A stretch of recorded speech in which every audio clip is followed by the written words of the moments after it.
Good morning বন্ধুরা, দেখো মিশো থেকে আর একটা ব্লাউজ নিলাম। আমি বলেছিলাম না পরে পরে আসছে, আর দুটো, এইটা এসে গেল আর একটা আসবে।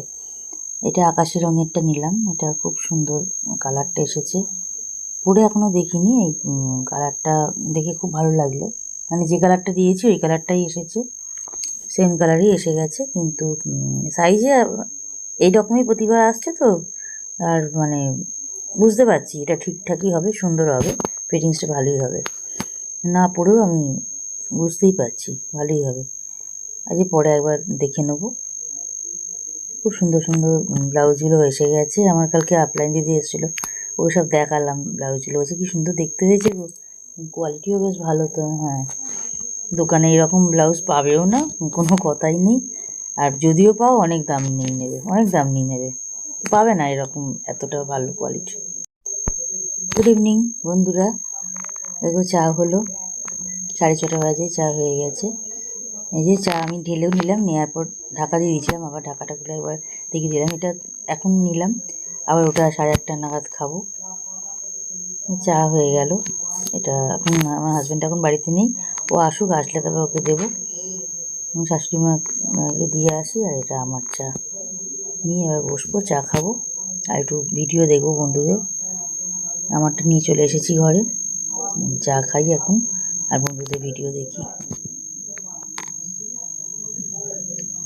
আর এই দেখো, এটা আমার স্ট্যান্ডটা, আর এই যে ওষুধটা খেয়ে আমি এখন অনেকটাই ঠিক আছি। হোমিওপ্যাথি ওষুধ এটা, কিন্তু ভীষণ ভালো কাজ দিল।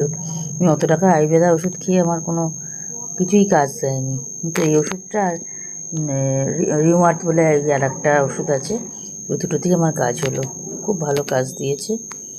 ওই টানের ব্যাপারটা অনেকটাই কমেছে, যন্ত্রণা অনেকক্ষণ দাঁড়াতে বারণ করেছে, কোমরে ওই জায়গাটাতে লাগছে। এখন 8টা বেজে গেছে। শাশুড়িমাকে চা আর একবার দিয়ে দিলাম, চা নিয়ে নিলাম। ও এসে গেছে, ওকেও চা দিয়ে দিয়েছি। বেজে গেছে 8টা মুড়ি, আমার শাশুড়িমা মুড়ি নিয়েছে, মুড়ি চা নিলাম। শাশুড়িমাকে চা দিয়ে এসেছি, হাজব্যান্ডকে চা দিয়ে এসেছি, মানে ওদের ঘরে দিয়ে আসলাম। বিস্কুট দিয়ে চা খেয়ে এখন মন্দিরে গেল, চা বিস্কুট খেলো, বললো মুড়ি খাবে না। আর শাশুড়িমা মুড়ি নিয়ে এসেছে, মুড়ি খাচ্ছে।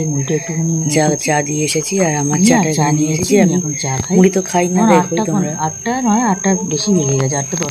চপ আনলে আমি মুড়ি খাই না, শুধুই চপ খাই, চা খাই। তো আজকে মুড়িটা একটু রাত্রিবেলা কপির তরকারি করে রেখেছিলাম, কিন্তু পুরো তরকারি বাদাম চানাচুর আর একটু জিরিবাড়া দিয়েছি, রেখেছি আজার করে ফ্রিজে ঢুকিয়ে রেখেছি। এখন খাই আর চা খাই। উঠবে না, আজকে বিরিয়ানি আনিয়েছি, সব পরে তোমাদের সাথে শেয়ার করছি। এই ব্লগেতেই সব শেয়ার করে দেবো, আর কপির তরকারিটাও শেয়ার করছি। দেখো কপি তরকারিটা শেয়ার করছি। ফুলকপি ভাজা হয়ে গেছিলো, আলুগুলো একটুখানি ভেজে নিলাম। ফুলকপিটা একটু হলুদ দিয়ে নুন দিয়ে ভেজে নিয়েছি, তারপরে আলুগুলো ভেজে নিয়েছি হলুদ নুন দিয়েই ভেজে নিয়ে, তারপরে এবারে তুলে নিয়ে তেলেতে জিরে আর শুকনো লঙ্কা ফোড়ন দিয়েছি, দিয়ে আলু কপিগুলো দিয়ে একটু নাড়াচাড়া করতে করতে হলুদ গুঁড়ো লঙ্কা গুঁড়ো সব দিয়ে, হলুদ গুঁড়ো লঙ্কা গুঁড়ো ধনে গুঁড়ো জিরে গুঁড়ো কাশ্মীরি মির্চ সব দিয়ে দিয়েছি, দিয়ে নুন পরিমাণ মতন নুন, স্বাদ মতন চিনি, সমস্ত কিছু দিয়ে, আর তারপরে কষে নিয়ে ভালো করে জল দিয়ে কপি তরকারিটা রেডি করে নিলাম। গুড ইভিনিং বন্ধুরা, চা হয়ে যাচ্ছে, চা করছি এখন, 6:30 বাজছে, চা হচ্ছে। চাটা বসিয়ে দিয়েছি, এখন চাটা হয়ে গেলে ওদের দিয়ে দিই, আর আমারটা নিয়ে আমি বসি।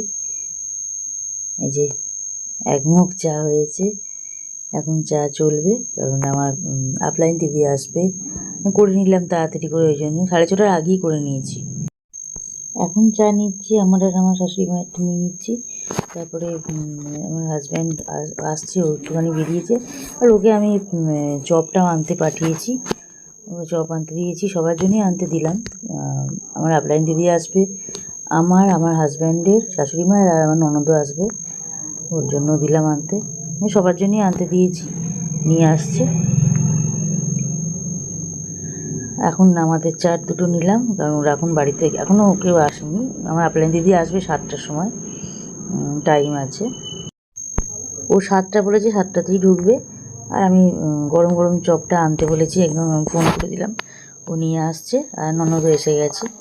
সবাই এসে গেছে, সবাই ও ঘরে আছে। আমি আর আমার আপেল দিদি এখানে বসছি, ওদেরকে চা দিলাম, চপ মুড়ি সব দেওয়া হলো, আর ওরা খেয়েছে। আর আমি আর আমার আপেল দিদি চপ আর চাই খেয়েছি। কার্তিক পুজোর তো কালকে 17ই নভেম্বর, কালকে কার্তিক পুজো। দেখো আমি এখন শেয়ার করছি, এটা আমাদের বাড়ির উল্টো দিকে যে শিব মন্দিরের রাস্তাটা, ওইখানেতে দেখো এই পুরো টানা, এই যে গেটটা করেছে, আর ভেতরেতে টানা এরকম লাইট দিয়েছে ঝালর দিয়ে করে, আর ভেতরেতে লাইটগুলো দিয়েছে, খুব সুন্দর লাগছে, যে তোমার সাথে শেয়ার করলাম। এখানে এই যে একজনের বাড়িতে, মানে মন্দির থেকে দুটো বাড়ি পরই, একটা বাড়িতে কার্তিক পুজোর 4 বছরের উদযাপন আছে, ওই জন্য ওরা একটু বেশ বড় করেই করছে কার্তিক পুজো, মানে প্রতি বছর এমনি বাড়িতে করেছে। জানতামও না কার্তিক পড়েছিল ওদের বাড়িতে। তো যাই হোক, দেখো উদযাপন হচ্ছে 4 বছরের, বেশ সুন্দর লাগলো, ভালো লাগছে বেশ। গেটটা আজকেই দেখলাম, বেশ ভালো লাগছে বলে শেয়ার করলাম তোমাদের সাথে।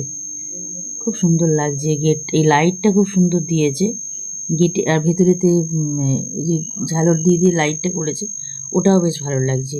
আর কালকে কার্তিক পুজো তো আমার হাজব্যান্ড যাবে যখন, ওই বলেছি একটু ভিডিও করে নিয়ে আসতে, ভিডিও করে আনবে, তো আমি যাব না, দেখাবো তারপর তোমাদেরকে লাইটটা ভালো করে ভেতরে।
ওরেও কালকে কেন খাইনি, এবার দেখলে দাদা বৌদি দোকান থেকে, এই সোদপুরে দাদা বৌদি বিরিয়ানি, ওখান থেকে আনিয়েছি বিরিয়ানি, একটু স্যালাড, ধনেপাতার চাটনি সব দিয়েছে। আর একটা বড়োটা হচ্ছে স্পেশাল, আর এটা হচ্ছে নর্মাল যেটা হয় মানে একটার। ও সোদপুরে গেলে বলে ওকে বললাম তুমি ওখান দিয়েই তো যাবে, এবং নিয়ে চলে আসবে, ফেরার পথে নিয়ে এসেছিলো। রাত্রিবেলা কন্টেনারে ঢেলে মাইক্রোওভেনে গরম করলাম, আর এত ওঠেও নি, এটা আবার আজকে রাত্রেও হবে, মানে অনেকটা এখনও আছে, আজকে রাত্রেও হয়ে যাবে।